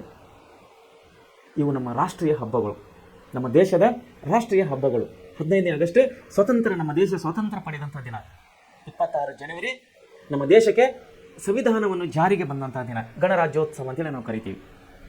ಸೊ ಈ 2 ತಾರೀಖುಗಳೇನಿವೆ, ಡೇಟ್ಗಳೇನಿದೆಯಲ್ಲ, ದಿನಾಂಕಗಳು ತುಂಬ ತುಂಬ ಮುಖ್ಯವಾಗಿದೆ. ಆದಮೇಲೆ ತಾವೆಲ್ಲರೂ ಈ 2 ಡೇಟ್ಗಳು ದಯಮಾಡಿ ಬಹಳ ಅಂದರೆ ನೆನಪಿಟ್ಕೊ. ಯಾವುದಾದ್ರೂ ವಿಷಯನ ಮರೀರಿ, ಈ ವಿಷಯ ಮಾತ್ರ ಮರಿಬೇಡಿ. Because this is A very very important dates in our student life and your also personal life also. ನಿಮ್ಮ ಜೀವನದಲ್ಲಿ ಕೂಡ ಈ 2 ಡೇಟ್ಗಳು ತುಂಬ ಮುಖ್ಯವಾಗಿವೆ. ಯಾಕಂದರೆ ಇವು ನಮ್ಮ ದೇಶಕ್ಕೆ ಸಂಬಂಧಪಟ್ಟಂಥ ದೇಶಗಳು, ನಮ್ಮ ದೇಶದ ಉತ್ಸವಗಳು. ಅವು ಡೇಟ್ಗಳು ಸಂಗೊಳ್ಳಿ ರಾಯಣ್ಣಗೆ ಸಂಬಂಧಪಟ್ಟಿದ್ದು. ಒಂದು, ಅವನು ಹುಟ್ಟಿದ್ದು ಆಗಸ್ಟ್ 15ರಂದು, ಹುಟ್ಟಿದ್ದು ಆಗಸ್ಟ್ 15ನೇ ತಾರೀಕರಂದು, ಮತ್ತು ಮರಣ ಹೊಂದಿದ್ದು ಜನವರಿ 26ರಂದು.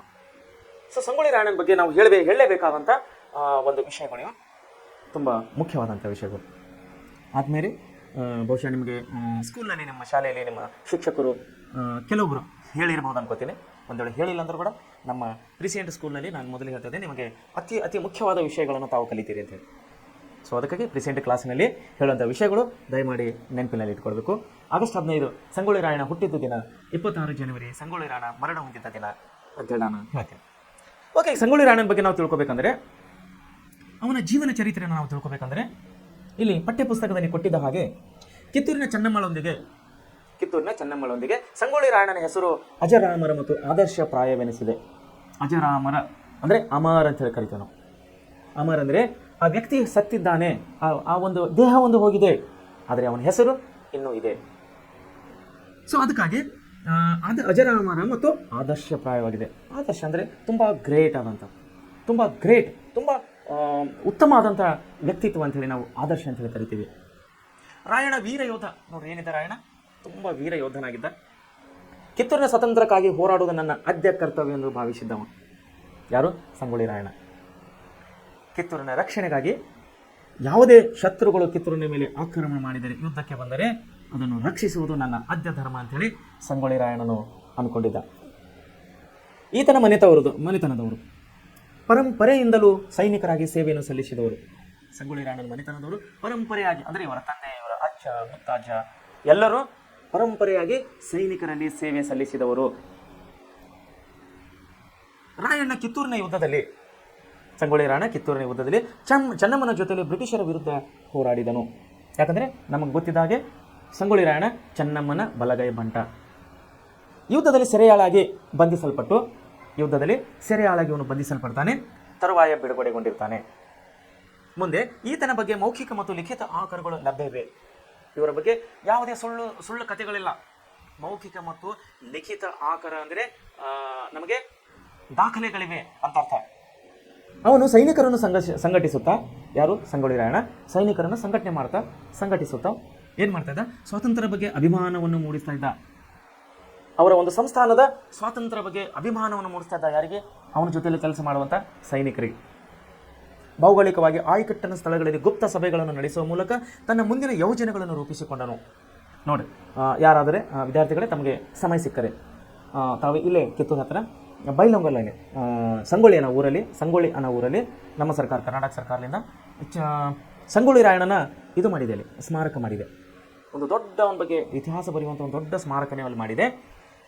ಸ್ಮಾರಕ ಅಂದರೆ ಅವನ ಜೀವನದಲ್ಲಿ ನಡೆದಂಥ ಘಟನೆಗಳು, ಸಂಗೊಳ್ಳಿ ರಾಯಣ್ಣನ ಜೀವನದಲ್ಲಿ ನಡೆದಂಥ, ಅಂದರೆ ವಿಶೇಷವಾಗಿ ಕಿತ್ತೂರು ಸಂಸ್ಥಾನಕ್ಕೆ ಸಂಬಂಧ ಮತ್ತು ಬ್ರಿಟಿಷರ ಒಂದು ಸಂಸ್ಥಾನಕ್ಕೆ ಸಂಬಂಧಪಟ್ಟದ ವಿಷಯಗಳ ಬಗ್ಗೆ ಅಲ್ಲಿ ನಮಗೆ ಒಂದು ಚಿತ್ರಗಳ ಮೂಲಕವಾಗಿ, ಮೂರ್ತಿಗಳ ಮೂಲಕವಾಗಿ ಏನೇನು ನಡೀತು ಅವತ್ತಿನ ಕಾಲದಲ್ಲಿ ಬ್ರಿಟಿಷರು ಮತ್ತು ಚೆನ್ನಮ್ಮ ಮತ್ತು ಸಂಗೊಳ್ಳಿ ರಾಯಣ್ಣನ ಮಧ್ಯದಲ್ಲಿ ಅನ್ನೋದನ್ನು ನಮಗೆ ಒಂದು ದೃಶ್ಯವಾಗಿ, ಅಂದರೆ ಕಣ್ಣಿಗೆ ಕಾಣುವ ಹಾಗೆ ಎಷ್ಟೋ ಒಂದು ದೊಡ್ಡ ಒಂದು ಇದನ್ನೇ ಮಾಡಿದ್ದಾರೆ. ಕೋಟೆಯನ್ನು ಕಟ್ಟಿ ಅಲ್ಲಿ ಒಳಗೆಲ್ಲ ದೃಶ್ಯಗಳನ್ನು ಮೂರ್ತಿಗಳ ಮೂಲಕವಾಗಿ ಕೆತ್ತಿದ್ದಾರೆ. ನಾವು ಇವಾಗ ಹೋಗಿ ನೋಡ್ಬೋದು. ನಾವು ಬಹುಶಃ ಒಂದು 5 to 6 ಮಂತ್ ಕೆಳಗೆ, ಒಂದು 6 ತಿಂಗಳ ಕೆಳಗೆ ನಾವು ಕುಟುಂಬ ಸಮೇತವಾಗಿ ಅಲ್ಲಿ ಹೋಗಿದ್ದೀವಿ. ಭಾಳ ಜನ ಹೇಳ್ತಾರೆ ಭಾಳ ಚೆನ್ನಾಗಿ ಮಾಡಿದ್ದಾರೆ ಅಂತ. ನೋಡೋಣ ಅಂಥೇಳಿ ಫ್ಯಾಮಿಲಿ ಟ್ರಿಪ್ ಹೋಗಿದ್ದೀವಿ ನಾವು. ನಿಜವಾಗ್ಲೂ ರೋಮಾಂಚನ, ತುಂಬ ತುಂಬ ಬ್ಯೂಟಿಫುಲ್ ಕೂಡಿದೆ ಇಲ್ಲಿ ಸಂಗೊಳ್ಳಿಯಲ್ಲಿ. ತಾವು ಕೂಡ ಸಮಯ ಸಿಕ್ಕರೆ ಫ್ಯಾಮಿಲಿ ಆರ್ ಫ್ರೆಂಡ್ಸ್ ನಿಮ್ಮ ಟ್ರಿಪ್ ಆಗಿ ಹೋಗಿ ಈ ಸಂಗೊಳ್ಳಿ ರಾಯಣ್ಣ ಬಗ್ಗೆ ತಾವು ತಿಳ್ಕೊಬೇಕಂತೇಳಿ ನನ್ನ ಒಂದು ವಿನಂತಿಯ ಕಳಕಳಿ. ಒಂದು ಇವನೇನು ಮಾಡ್ತಾ ಇದ್ದ ಅಂದರೆ, ಅಲ್ಲೆಲ್ಲ ಇದು ಚಿತ್ರ ಕೊಟ್ಟಿದ್ದಾರೆ. ಇದು ನನಗೆ ಯಾಕೆ ನೆನಪಾಯ್ತು ಅಂದರೆ, ನಾನು ಸಂಗೊಳ್ಳಿ ಬಗ್ಗೆ ಯಾಕೆ ಹೇಳಿದೆ, ನಾನು ಹೋಗಿದ್ದು ಅಂದರೆ ಈ ಆಯಕಟ್ಟಿನ ಸ್ಥಳಗಳಲ್ಲಿ ಗುಪ್ತ ಸಭೆಗಳನ್ನು ನಡೆಸ್ತಾ ಇದ್ದ. ಅಂದರೆ ಗುಹೆಗಳಲ್ಲಿ ದೊಡ್ಡ ದೊಡ್ಡ ಕಲ್ಲು ಬಂಡೆಗಳ ಅಡ್ಡೆ ಕುಂತು, ಗಿಡಗಳ ಮಧ್ಯದಲ್ಲಿ ಪೊದೆಗಳಲ್ಲಿ ಕುಂತು, ಒಂದು ಮರೆಯಾದಂಥ ಸ್ಥಳಗಳಲ್ಲಿ, ಆಯಕಟ್ಟಿನ ಸ್ಥಳಗಳಂದ್ರೇನು, ಮರೆಯಾದಂಥ ಸ್ಥಳಗಳಲ್ಲಿ, ಅಂದರೆ ಇವರು ಮಾಡುವಂಥ ಸಭೆಗಳನ್ನು ಇನ್ನೊಬ್ಬರಿಗೆ ಕಾಣಬಾರದು. ಅದಕ್ಕೆ ನಾವು ಆಯಕಟ್ಟಿನ ಸಭೆ ಅಂತೇಳಿ ಕರಿತೀವಿ. ಇವನೇನು ಮಾಡ್ತಾ ಇದ್ದ, ಸುತ್ತಮುತ್ತಲಿನ ಎಲ್ಲ ಸೈನಿಕರನ್ನು ಒಟ್ಟುಗೂಡಿಸಿ ಅವರಿಗೆ ದೇಶಾಭಿಮಾನ ಮೂಡಿಸಿ, ಸ್ವಾತಂತ್ರ್ಯದ ಅಭಿಮಾನವನ್ನು ಮೂಡಿಸಿ ಅವರಿಗೆ ಸದೃಢಗೊಳಿಸ್ತಾ ಇದ್ದ. ಅದರ ಒಂದು ನಿಮಿತ್ತವಾಗಿ ಅವನೇನು ಮಾಡ್ತಾ, ಆಯಕಟ್ಟಿನ ಸ್ಥಳಗಳಲ್ಲಿ ಗುಪ್ತ ಸಭೆಗಳನ್ನು ಮಾಡ್ತಾ ಇದ್ದ. ಬ್ರಿಟಿಷರಿಗೆ ನಾವು ಯಾವ ರೀತಿ ಓಡಿಸ್ಬೇಕಿಲ್ಲಿದು, ಬ್ರಿಟಿಷರಿಗೆ ನಾವು ಯಾವ ರೀತಿ ಸೋಲಿಸಬೇಕು ಅನ್ನುವಂಥ ಎಲ್ಲ ಪ್ಲಾನ್ಗಳನ್ನು ಆಯಕಟ್ಟಿನ ಸ್ಥಳಗಳಲ್ಲಿ ಕುರಿತು ಮಾಡ್ತಾ ಇದ್ದ ಸಂಗೊಳ್ಳಿ ರಾಯಣ್ಣ. ಸೊ ಮುಂದೆ ಏನಾಗ್ತಾ ಇದೆ, ತಕ್ಷಣ ಅವನ ಉದ್ದೇಶಗಳನ್ನು ಯಾವುದೇ ಒಂದು ಬ್ರಿಟಿಷರ ಆಡಳಿತ ಯಂತ್ರ ಪ್ರಮುಖ ಅಂಗವಾಗಿದ್ದ ತಾಲೂಕು ಕಚೇರಿ ಮತ್ತು ಖಜಾನೆಗಳನ್ನು ಲೂಟಿ ಮಾಡುವುದು ಮೊದಲು ನಂದಗಢ ಮತ್ತು ಖಾನಾಪುರ ತರುವಾಯ ಸಂಪಗಾವಿ ಆತನ ಕಾರ್ಯಾಚರಣೆಯ ಸ್ಥಳಗಳಾಗಿದ್ದು. ಇವ್ರು ಯಾವ ರೀತಿ ಪ್ಲ್ಯಾನ್ ಮಾಡ್ತಾ ಇದ್ದಾರೆ ಅಂದರೆ, ಬ್ರಿಟಿಷರ ನಾವು ಸೋಲಿಸ್ಬೇಕಂದ್ರೆ ಸ್ವಲ್ಪ ಕಷ್ಟದ ಮಾತವಾಗಿತ್ತು. ಯಾಕಂದರೆ ಅವರು ಬಲಾಢ್ಯರಾಗಿದ್ದರು. ಬ್ರಿಟಿಷರು ಏನು ಮಾಡಿದ್ರಲ್ಲಿ, ಬಲಾಢ್ಯರಾಗಿದ್ದರು. ಸೊ ಅವರನ್ನು ಸೋಲಿಸ್ಬೇಕಂದ್ರೆ ಸ್ವಲ್ಪ ಕಷ್ಟದ ಮಾತಾಗಿದ್ದರಿಂದ ಇವನೇನು ಮಾಡ್ತಾ ಇದ್ದ, ಮೊದಲನೇದಾಗಿ ಅವರ ಆಯಕಟ್ಟಿನ ಸ್ಥಳಗಳು, ಅಂದರೆ ಅವರ ಅಧಿಕಾರದ ಸ್ಥಳಗಳು ಯಾವಂದರೆ ತಾಲೂಕು ಕಚೇರಿ, ಪ್ರಮುಖ ಆಡಳಿತ ಯಂತ್ರ ಯಾವುದಾಗಿತ್ತು, ಅದು ತಾಲೂಕು ಕಚೇರಿ ಆಗಿತ್ತು. ಮತ್ತು ಖಜಾನೆಗಳು, ಅಂದರೆ ಎಲ್ಲರಿಂದ ದೋಚಿಕೊಂಡು ಬಂದಂಥ ಸಂಪತ್ತನ್ನು ಇಟ್ಟಿದ್ರು, ಅದಕ್ಕೆ ನಾವು ಖಜಾನೆ ಅಂತ ಹೇಳ್ತೇವೆ. ಖಜಾನೆಗಳು ಲೂಟಿ ಮಾಡೋದು, ಆಡಳಿತ ಕಚೇರಿಗಳು ಮತ್ತು ಖಜಾನೆಗಳನ್ನು ಲೂಟಿ ಮಾಡೋದು ಮೊದಲು ಅಂಥೇಳಿ ಅವರು ಪ್ಲ್ಯಾನ್ ಮಾಡ್ಕೊಂಡಿದ್ರು. ಮೊದಲನೇದಾಗಿ ಏನು ಮಾಡಿದ್ರು, ನಂದಗಢ ಮತ್ತು ಖಾನಾಪುರ ಮತ್ತು ಸಂಪಗಾವಿ, ಈ 3 ಆಡಳಿತ ಕೇಂದ್ರಗಳು, ನಂದಗಢ, ಖಾನಾಪುರ್ ಮತ್ತು ತರುವಾಯ ಸಂಪಗಾವಿ ಅನ್ನುವಂಥ ಈ 3 ಆಡಳಿತ ಕೇಂದ್ರಗಳನ್ನು ಇವರೇನು ಮಾಡ್ತಾರೆ, ಕಾರ್ಯಾಚರಣೆ ನಡೆಸ್ತಾರೆ ಸಂಗೊಳ್ಳಿ ರಾಯಣ್ಣ ಮತ್ತು ಅವರ ಸೈನಿಕರು. ಆತನ ಸೈನ್ಯ 500 ಅಷ್ಟಿತ್ತು ನೋಡ್ರಿ. ಅವರು ಸೈನಿಕರಿಗೆ ಎಷ್ಟು ಜನ ಇದ್ದಾರಂತ್ರಿ, 500 ಸೈನಿಕರು ನೋಡ್ರಿ. 500 ಜನ ಸೈನಿಕರು ಸಂಗೊಳ್ಳಿ ರಾಯಣ್ಣನ ಒಂದು ಟೀಮ್ನಲ್ಲಿದ್ದರು. ಬ್ರಿಟಿಷರ ಸೈನಿಕ ಸಹಾಯವನ್ನು ನೀಡುತ್ತಿದ್ದ ಹಳ್ಳಿಗರು ಅವನ ಆಕ್ರೋಶಕ್ಕೆ ತುತ್ತಾದರು. ಯಾರು, ಬ್ರಿಟಿಷರ ಸೈನ್ಯಕ್ಕೆ ಸಹಾಯ ಮಾಡೋರು ಇದ್ದರು ಕೆಲವರಲ್ಲಿ. ಇರೋದು, ಉಣ್ಣೋದು, ತಿನ್ನೋದು ಎಲ್ಲ ಕಿತ್ತೂರು ಸಂಸ್ಥಾನ, ಸಹಾಯ ಮಾಡೋದು ಬ್ರಿಟಿಷರಿಗೆ. ನೋಡ್ರಿ ಎಷ್ಟು ಮೋಸ ಇದು ಬೆನ್ನಿಗೆ ಚೂರಿ ಹಾಕುವಂಥ ಕೆಲಸ ಅಂತ ಈಗಿನ ಆಡು ಭಾಷೆಯಲ್ಲಿ ಮಾತಾಡ್ತೀವಲ್ಲ, ಇದು ಅವಾಗ ಕೂಡ ಇತ್ತು. ಇಂಥ ಒಂದು ಕುತಂತ್ರಗಳು ಆವಾಗಿನ ಕಾಲದಲ್ಲಿ ಕೂಡ ನಡೀತಾ ಇದ್ದು. ಸೊ ಇಲ್ಲೇನಾಗ್ತಾ ಇದೆ, ಬ್ರಿಟಿಷರ್ ಸೈನ್ಯಕ್ಕೆ ಸಹಾಯ ಮಾಡೋರು ಇದ್ರು ಕೆಲವೊಬ್ಬರು ಹಳ್ಳಿಗರು. ಆವಾಗೇನಾದ್ರು ಅವರೆಲ್ಲ ಗೊತ್ತಾಯ್ತು, ಈ ಊರಾಗ ಈ ರೀತಿ ಬ್ರಿಟಿಷರು ಸಹಾಯ ಮಾಡ್ತಾ ಇದ್ದಾರೆ ಅಂತ ಹೇಳಿ. ಯಾರಿಗೆ, ಸಂಗೊಳ್ಳಿ ರಾಯಣ್ಣನಿಗೆ. ಅವರೆಲ್ಲರೂ ಏನು ಮಾಡಿದ್ರು, ಸಂಗೊಳ್ಳಿ ರಾಯಣ್ಣನ ಸಿಟ್ಟಿಗೆ ಕಾರಣರಾದರು, ಕೋಪಕ್ಕೆ ಆಕ್ರೋಶಕ್ಕೆ ತುತ್ತಾದರು. ಬ್ರಿಟಿಷರು ರಾಯಣ್ಣನು ರಾಣಿ ಚೆನ್ನಮ್ಮನ ಕುಮ್ಮಿಕಿನಿಂದ ಸೈನಿಕಾಚರಣೆಗಳನ್ನು ನಡೆಸುತ್ತಿದ್ದಾನೆ ಎಂದು ಭಾವಿಸಿದನು. ಹೀಗಾಗಿ ಚೆನ್ನಮ್ಮನನ್ನು ಬೈಲಹೊಂಗಲದಿಂದ ಕುಸುಗುಲಿನ ಸೆರೆಮನೆಗೆ ಸ್ಥಳಾಂತರಿಸಲಾಯಿತು. ನೋಡಿ ಏನಾಯಿತು, ಬ್ರಿಟಿಷರು ಏನು ಮಾಡಿದ್ರು, ರಾಯಣ್ಣನು ರಾಣಿ ಚೆನ್ನಮ್ಮನ ಕುಮ್ಮಿಕಿಲಿಂದ ಅಂದರೆ ಅವರ ಒಂದು ಸಪೋರ್ಟಿನಿಂದ ಅವರ ಒಂದು ಮಾರ್ಗದರ್ಶನದಿಂದ, ಚೆನ್ನಮ್ಮನ ಮಾರ್ಗದರ್ಶನದಿಂದ ಸಂಗೊಳ್ಳಿ ರಾಯಣ್ಣ ಇಲ್ಲಿ ನಮ್ಮನ್ನು ತೊಂದರೆ ಕೊಡ್ತಾ ಇದ್ದಾನೆ ಅಂತ ಹೇಳಿ ಬ್ರಿಟಿಷರಿಗೆ ಗೊತ್ತಾದಾಗ, ಸೈನಿಕ ಕಾರ್ಯಾಚರಣೆ ನಡೆಸ್ತಾ ಇದ್ದಾನೆ ಅಂತ ಗೊತ್ತಾದಾಗ ಅವ್ರು ಏನು ಮಾಡಿದ್ರು, ಇವರಿಬ್ಬರಿಗೆ ಸ್ವಲ್ಪ ಲಿಂಕ್ ಅನ್ನೋದು, ಇವರಿಬ್ಬರ ಸಂಬಂಧವನ್ನು ಸ್ವಲ್ಪ ದೂರ ಮಾಡೋ ಸಲುವಾಗಿ ಇವ್ರು ಏನು ಮಾಡ್ತಾರೆ, ರಾಣಿ ಚೆನ್ನಮ್ಮನನ್ನು ಬೈಲೊಂಗಲ ಜೈಲಿನಿಂದ ತೆಗೆದು ಕುಸುಗಲ್ ಸೆರೆಮನೆಗೆ, ಕುಸುಗಲ್ ಅನ್ನುವಂಥ ಒಂದು ಕೋಟೆ ಅಥವಾ ಸೆರೆಮನೆಗೆ ಅಲ್ಲಿ ಸ್ಥಳಾಂತರ ಮಾಡ್ತಾರೆ ರಾಣಿ ಚೆನ್ನಮ್ಮಗೆ. ರಾಯಣ್ಣನನ್ನು ಸೆರೆ ಹಿಡಿಯಲು ಬ್ರಿಟಿಷರು ಒಂದು ಸಂಚನ್ನು ರೂಪಿಸ್ತಾರೆ. ರಾಯಣ್ಣನ ಸೆರೆ ಹಿಡಿಯಲು ಬ್ರಿಟಿಷರು ಒಂದು ಸಂಚನ್ನು ರೂಪಿಸ್ತಾರೆ. ಏನದು ಸಂಚು ಅಂದರೆ ಕಿತ್ತೂರಿನ ಚೆನ್ನಮ್ಮಳನ್ನು ವಿರೋಧಿಸುತ್ತಿದ್ದ ದೇಸಾಯಿಗಳನ್ನು ಪ್ರಚೋದಿಸುವುದು. ನೋಡಿ, ಕಿತ್ತೂರಾಗ ಏನದ ದೇಸಾಯಿ ಫ್ಯಾಮಿಲಿ ಅಂದರೆ ದೇಸಾಯಿ ಮನೆತನ ದೊಡ್ಡ ಮನೆತನ. ಆ ದೇಸಾಯಿ ಮನೆತನದಲ್ಲಿ ಬಹಳಷ್ಟು ಜನ ಚೆನ್ನಮ್ಮಳನ್ನು ವಿರೋಧಿಸ್ತಾ ಇದ್ದರು. ಚೆನ್ನಮ್ಮನ ವಿರೋಧಿಗಳೇ ಆಗಿದ್ದರು. ಯಾರು? ಅವರ ಮನೆತನದವರೇ, ಚೆನ್ನಮ್ಮನ ಮನೆತನದವರೇ, ದೇಸಾಯಿ ಕುಟುಂಬದವರು ಚೆನ್ನಮ್ಮನನ್ನು ವಿರೋಧಿಸ್ತಾ ಇದ್ದವರು. ಅಮಲ್ದಾರನಾಗಿದ್ದ ಕೃಷ್ಣರಾಯ್ ಎಂಬುವನು, ನೋಡಿ,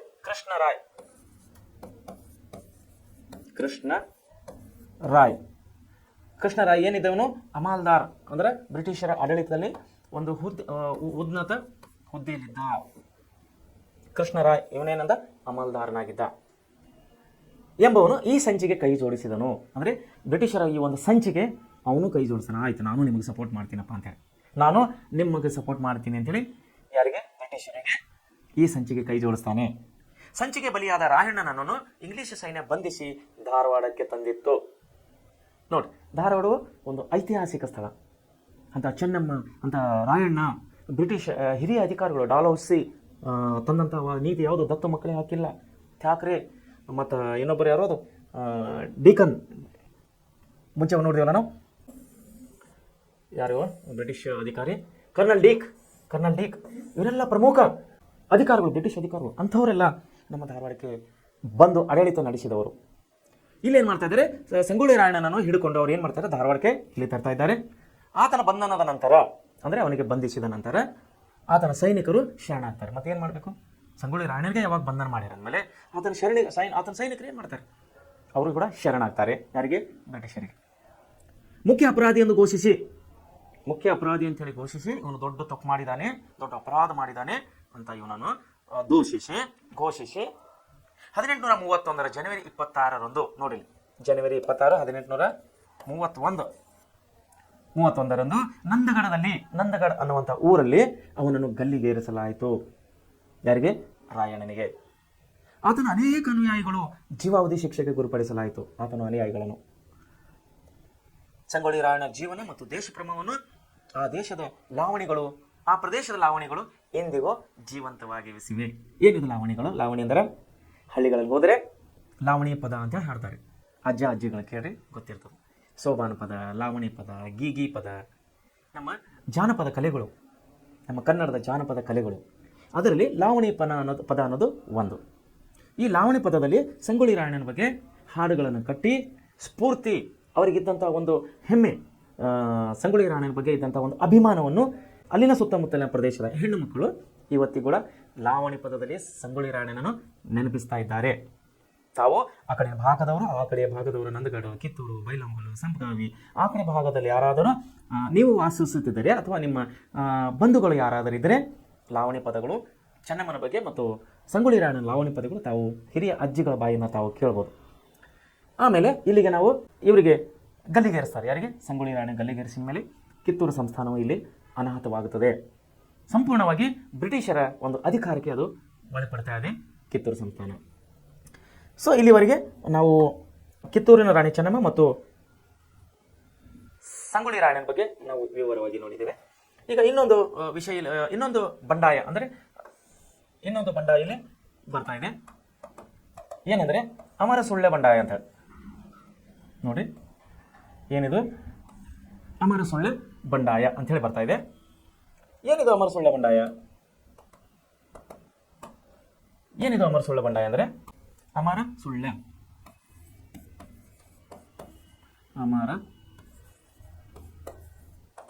ಸುಳ್ಳೆ ಬಂಡಾಯ. ಇದು ಮೂಲತಃ ರೈತ ಬಂಡಾಯ ಅಂತ ಹೇಳಿ ನಾವು ಹೇಳ್ತೀವಿ. ಇದು ಮೂಲತಃವಾಗಿ ರೈತ ಬಂಡಾಯ ಅಂತ ಹೇಳಿ ನಾವು ಕರಿತೀವಿ.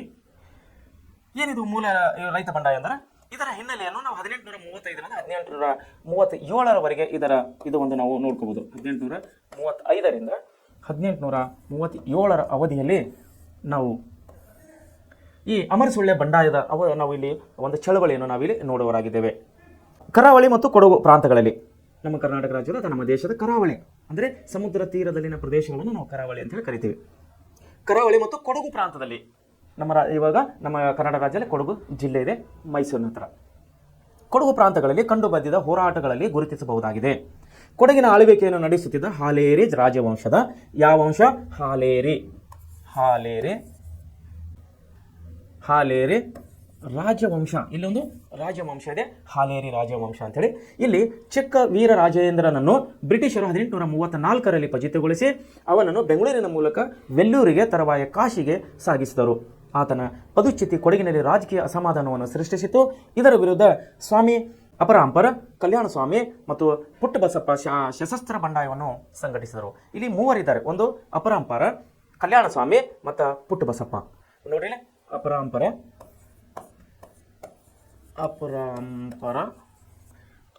ಆಮೇಲೆ ಕಲ್ಯಾಣ ಸ್ವಾಮಿ,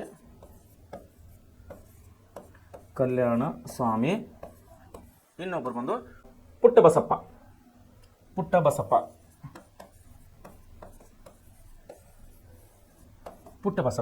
ಈ ಮೂವರು ಏನು ಮಾಡ್ತಾ ಇದ್ದಾರೆ ಇಲ್ಲಿ? ಸಶಸ್ತ್ರ ಬಂಡಾಯವನ್ನು ಸಂಘಟನೆ ಮಾಡ್ತಾ ಇದ್ದಾರೆ ಇಲ್ಲಿ. ಇವರು ಮೂವರು ತಾವು ಕೊಡಗಿನ ಪದುಚ್ಯುತ ರಾಜನ ವಂಶದವರೆಂದು ಹೇಳಿಕೊಂಡು, ಯಾವ ವಂಶ? ಹಾಲೇರಿ ಪದುಚ್ಯುತ ವಂಶದವರೆಂದು ಹೇಳಿಕೊಂಡು ಸ್ವಾಮಿ ಅಪರಾಂಪರ ಬಂಡಾಯದ ಮುಖಂಡನಾಗಿದ್ದನು. ಯಾರು? ಸ್ವಾಮಿ ಅಪರಾಂಪರ ಬಂಡಾಯದ ಮುಖಂಡನಾಗಿ 1830ರಲ್ಲಿ ಆತನನ್ನು ಬ್ರಿಟಿಷರು ಸೆರೆ ಹಿಡಿದು ಬೆಂಗಳೂರಿಗೆ ರವಾನಿಸಿದರು. ಕಲ್ಯಾಣ ಸ್ವಾಮಿಯನ್ನು 1837ರಲ್ಲಿ ಬಂಧಿಸಲ್ಪಟ್ಟರು.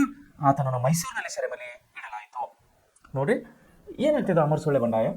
ಕೊಡಗಿನಲ್ಲಿ ಅಂದರೆ ಕರಾವಳಿ, ನಮ್ಮ ಭಾರತ ದೇಶದ ಕರಾವಳಿ ತೀರದಲ್ಲಿ ಬರುವಂಥ ಪ್ರದೇಶಗಳಲ್ಲಿ, ಕೊಡಗು ಪ್ರಾಂತಗಳಲ್ಲಿ ಅನೇಕ ಹೋರಾಟಗಳನ್ನು ನಾವು ನೋಡಿದ್ದೀವಿ. ಅಲ್ಲೇನಾಗಿದೆ ಅಂದರೆ ಹಾಲೇರಿ ಅನ್ನೋ ವಂಶದವರು ಆಡಳಿತವನ್ನು ಮಾಡ್ತಾ ಇದ್ದಾರೆ. ಹಾಲೇರಿ ವಂಶದ ರಾಜನಾದಂಥ ಚಿಕ್ಕ ವೀರ ರಾಜೇಂದ್ರನನ್ನು ಇಲ್ಲಿ ಏನು ಮಾಡ್ತಾ ಇದ್ದಾರೆ? ಬ್ರಿಟಿಷರು ಸಾಯಿಸ್ತಾ ಇದ್ದಾರೆ. 1834ರಲ್ಲಿ ಪದಚ್ಯುತಗೊಳಿಸಿ ಅಂದರೆ ಅಧಿಕಾರದಿಂದ ಅವನ ಕೆಳಗಿಳಿಸಿ ಏನು ಮಾಡ್ತಾ ಇದ್ದಾರೆ? ಅವನನ್ನು ಬೆಂಗಳೂರಿನ ಮೂಲಕ ವೆಲ್ಲೂರು ತರುವಾಯ ಕಾಸಿಗೆ ಸಾಗಿಸಿ ಆತನ ಪದಚ್ಯುತಿ ಕೊಡಗಿನಲ್ಲಿ ಸಾಗಿಸ್ತಾ ಇದ್ದಾರೆ. ಯಾರಿಗೆ? ಚಿಕ್ಕ ರಾಜೇಂದ್ರನನ್ನು ಏನು ಮಾಡ್ತಾ ಇದ್ದಾರೆ? 1834ರಲ್ಲಿ ಪದಚ್ಯುತಗೊಳಿಸಿ ಅವನನ್ನು ಬೆಂಗಳೂರು ಮೂಲಕ ವೆಲ್ಲೂರು ಮತ್ತು ಕಾಶಿಗೆ ಸಾಗಿಸ್ತಾ ಇದ್ದಾರೆ. ಆತನ ಪದಚ್ಯುತಿ ಕೊಡಗಿನಲ್ಲಿ ರಾಜಕೀಯ ಅಸಮಾಧಾನವನ್ನು ಸೃಷ್ಟಿ ಮಾಡ್ತದೆ. ಇದರ ವಿರುದ್ಧ ಸ್ವಾಮಿ ಮೂಗರಿವರು ಯಾರು? ಅಪರಂಪಾರ, ಕಲ್ಯಾಣ ಸ್ವಾಮಿ ಮತ್ತು ಪುಟ್ಟಬಸಪ್ಪ. ಇವರಿಗೆ ಅಸಮಾಧಾನ ಆದಮೇಲೆ ಇವರು ಏನು ಮಾಡ್ತಾ ಇದ್ದಾರೆ? ಶಸ್ತ್ರಾಸ್ತ್ರಗಳನ್ನು ಸಂಘಟಿಸಿ ಇವರು ಬ್ರಿಟಿಷರ ವಿರುದ್ಧ ದಂಗೆ ಏಳಲಿಕ್ಕೆ ಒಂದು ಪ್ಲಾನ್ ಅನ್ನು ಮಾಡ್ತಾ ಇದ್ದಾರೆ, ಯೋಜನೆ ಹಾಕ್ತಾ ಇದ್ದಾರೆ. ಈ ಯೋಜನೆ ಗೊತ್ತಾದ ಮೇಲೆ ಬ್ರಿಟಿಷರು ಏನು ಮಾಡ್ತಾ ಇದ್ದಾರೆ? ಇಲ್ಲಿ 1830ರಲ್ಲಿ ಅಪರಂಪರರನ್ನು ಹಾಗೂ 1837ರಲ್ಲಿ ಕಲ್ಯಾಣ ಸ್ವಾಮಿಯನ್ನು ಅವರನ್ನು ಕೂಡ ಇಲ್ಲಿ ಬಂಧಿಸಿ ಒಬ್ಬರನ್ನು ಬೆಂಗಳೂರಿನಲ್ಲಿ, ಒಬ್ಬರನ್ನು ಮೈಸೂರಿನ ಸೆರೆಮನೆಯಲ್ಲಿ ಇಲ್ಲಿ ಇಡ್ತಾ ಇದ್ದಾರೆ. ಮುಂದೆ ಏನಾಗ್ತದೆ? ಪುಟ್ಟಬಸಪ್ಪ ಕೆಳಕೋಡಿನ ಜನರು ನೋಡಿ, ಇಲ್ಲಿ ಕೊಡಗಿನ ಜನರು ಕಲ್ಯಾಣ ಸ್ವಾಮಿಯ ನಿಧನ ನಂತರ ಬಂಡಾಯವನ್ನು ಮುಂದುವರಿಸಿದರು. ಕಲ್ಯಾಣ ಸ್ವಾಮಿ ತೀರ್ಕೊಂಡು ಕೂಡ ಇಲ್ಲಿ ಅವರ ಜನರು ಬಂಡಾಯನ ನಿಲ್ಲಿಸ್ತಾ ಇಲ್ಲ, ಅವರು ಇನ್ನೂ ಕಂಟಿನ್ಯೂ ಮಾಡ್ತಾ ಇದ್ದಾರೆ. ಕೆನರಾ ಪ್ರಾಂತದ ಸುಳ್ಳೆ, ಕೆನರಾ ಅಂದರೆ ಇವತ್ತು ಮಂಗಳೂರು ಜಿಲ್ಲೆಯಲ್ಲಿ ಕೆನರಾ ಅಂತೇಳಿ ಒಂದು ತಾಲೂಕು ಇದೆ, ಇವತ್ತು ಪ್ರೆಸೆಂಟ್ ಕೂಡ ಇದೆ. ಅಂದರೆ ಮಂಗಳೂರು ಜಿಲ್ಲೆ ದಕ್ಷಿಣ ಕನ್ನಡ ಕರಾವಳಿ ಪ್ರದೇಶದಲ್ಲಿ ಕೆನರಾ ಪ್ರಾಂತದ ಸುಳ್ಳೆ ಅನ್ನುವಂಥ ಆವತ್ತಿನ ಕಾಲದಲ್ಲಿ ಒಂದು ಪ್ರದೇಶವಾಗಿತ್ತು. ಸುಳ್ಳೆ, ಬೆಳ್ಳಾರೆ ಮತ್ತು ಪುತ್ತೂರು ಮೊದಲಾದ ಸ್ಥಳಗಳಲ್ಲಿ ಅಮರಸುಳ್ಳೆ ಬಂಡಾಯದ ಕೇಂದ್ರ ಸ್ಥಾನಗಳಾಗಿದ್ದವು. ಅಮರಸುಳ್ಳದ ಬಂಡಾಯದ ಸ್ಥಾನಗಳು ಯಾವ್ಯಾವ ಆಗಿದ್ದವು? ಅಲ್ಲಿ ಕರಾವಳಿ ತೀರದ ಪ್ರದೇಶಗಳಾದಂತಹ ಕೆನರಾ ಪ್ರಾಂತದ ಸುಳ್ಳೆ, ಬೆಳ್ಳಾರಿ ಮತ್ತು ಪುತ್ತೂರು, ಈ ಮೂರು ಪ್ರದೇಶಗಳು ಏನಾಗಿದ್ದವು? ಅಮರಸುಳ್ಳೆ ಬಂಡಾಯದ ಪ್ರದೇಶಗಳಾಗಿದ್ದವು. ಸುಳ್ಳೆದ ರೈತನೋರ್ವ ಕೊಡಗಿನ ಶನಿವಾರ ಸಂತೆಯ ಪುಟ್ಟಬಸಪ್ಪ ಎಂಬ ರೈತನನ್ನು ಕಲ್ಯಾಣ ಸ್ವಾಮಿಯನ್ನಾಗಿ ಆರಿಸಿದ್ದು, ಇವನ ತನ್ನನ್ನು ತಾನು ಸ್ವಾಮಿಯ ಪರಂಪರ ಎಂದು ಕರೆದುಕೊಂಡು ಸ್ವಾರಸ್ಯಕರ ಮಾತ್ರವಲ್ಲ, ಬಂಡಾಯದ ಚಲನಶೀಲತೆಯನ್ನು ಪುಷ್ಟೀಕರಿಸುತ್ತದೆ. ಇವನು ಬಂಡಾಯದ ನಾಯಕತ್ವವನ್ನು ವಹಿಸ್ಕೊತಾನೆ. ಯಾರು? ಪುಟ್ಟಬಸಪ್ಪ. ಘಟ್ಟ ಪ್ರದೇಶಗಳಲ್ಲಿ, ಅಂದರೆ ಘಟ್ಟ ಅಂದರೆ ಕಾಡುಗಳಿಂದ ಕೂಡಿದಂಥ ಗುಡ್ಡಗಾಡುಗಳಿಂದ ಕೂಡಿದ ಪ್ರದೇಶಕ್ಕೆ ನಾವು ಘಟ್ಟ ಪ್ರದೇಶ ಅಂತ ಹೇಳಿ ಕರಿತೀವಿ. ಈ ಪ್ರದೇಶದಲ್ಲಿ ಬಂಡಾಯ ಪ್ರಾರಂಭವಾಯಿತು. ಪುಟ್ಟಬಸಪ್ಪ ಬಂಡುಕೋರರನ್ನು ಸಂಘಟಿಸಿ ಏನು ಮಾಡ್ತಾ ಇದ್ದಾರೆ? ಜನರನ್ನು ಸಂತೈಸಿದನು. ಬಂಡುಕೋರರ ಸರ್ಕಾರ ಸ್ಥಾಪನೆಯ ನಂತರ ತುಂಬ ಮತ್ತು ಉಪ್ಪಿನ ಮೇಲೆ ತಂಬಾಕು ಮತ್ತು ಉಪ್ಪಿನ ಮೇಲೆ ಅಂದರೆ ಬ್ರಿಟಿಷರು ಏನು ಮಾಡಿದರೆ ತಂಬಾಕಿನ ಮೇಲೆ ಮತ್ತು ಉಪ್ಪಿನ ಮೇಲೆ ಸುಂಕವನ್ನು ವಿಧಿಸಿದರು, ತೆರಿಗೆಯನ್ನು ವಿಧಿಸಿದರು, ಟ್ಯಾಕ್ಸ್ ಹಾಕ್ತಾಯಿದ್ರು. ಸೊ ಇವನೇನು ಮಾಡ್ದ, ತಂಬಾಕು ಮತ್ತು ಉಪ್ಪಿನ ಮೇಲೆ ಇದ್ದಂಥ ಟ್ಯಾಕ್ಸನ್ನು ತೆಗೆದು ಹಾಕಿ ಜನರನ್ನು ಸಂಘಟನೆ ಮಾಡ್ತಾ ಇದ್ದ, ಜನರ ಮನಸ್ಸನ್ನು ಗೆಲ್ತಾ ಇದ್ದ. ಯಾರ್ದು? ಬಂಡುಕೋರರ ಮನಸ್ಸನ್ನು ಗೆಲ್ಲಕ್ಕೆ ಪ್ರಯತ್ನ ಮಾಡ್ತಾ ಇದ್ದಾನೆ ಪುಟ್ಟಬಸಪ್ಪ. ಸೊ ಏನಾಗುತ್ತೆ, ಸುಂಕವನ್ನು ರದ್ದು ಮಾಡಿ ಸುಂಕವನ್ನು ರದ್ದು ಮಾಡಲಾಗುವುದೆಂದು ಘೋಷಿಸಲಾಯಿತು. ಶ್ರೀಮಂತ ರೈತರು, ಪಾರುಪತ್ಯಗಾರರು, ಭೂ ಹಿಡುವಳಿಗಾರರು, ಭೂ ಹಿಡುವಳಿಗಾರರ ದೊಡ್ಡ ದೊಡ್ಡ ರೈತರು ಆಶ್ವಾಸನೆಗಳನ್ನು ನೀಡಲಾಯಿತು ಅವರಿಗೆ. ಏನಂತ? ತಂಬಾಕು ಮತ್ತು ಉಪ್ಪಿನ ಮೇಲಿದ್ದ ತೆರಿಗೆಯನ್ನು ನಾನು ತೆಗಿತೇನೆ ಅಂತ ಹೇಳಿ. ಬೆಳ್ಳಾರಿಯಲ್ಲಿದ್ದ ಸರ್ಕಾರಿ ಕಚೇರಿಯನ್ನು ವಶಪಡಿಸಿಕೊಂಡು ಸರ್ಕಾರಿ ಅಧಿಕಾರಿಗಳನ್ನು ಬಂಧಿಸ್ತಾರೆ ಇವರು. ಯಾರು? ಪುಟ್ಟಬಸಪ್ಪ ಮತ್ತು ಟೀಮ್. ಸೊ ಬಂಡಾಯದ ಪ್ರಥಮ ಹೆಜ್ಜೆ ಆಗಿದೆ. ಯಾವುದು ಹೆಜ್ಜೆ ಆಗಿದೆ? ಬಳ್ಳಾರಿಯಲ್ಲಿದ್ದ ಕಚೇರಿಯನ್ನು ವಶಪಡಿಸಿಕೊಳ್ಳುವುದು ಬಂಡಾಯದ ಪ್ರಥಮ ಒಂದು ಹೆಜ್ಜೆ ಆಗಿದೆ.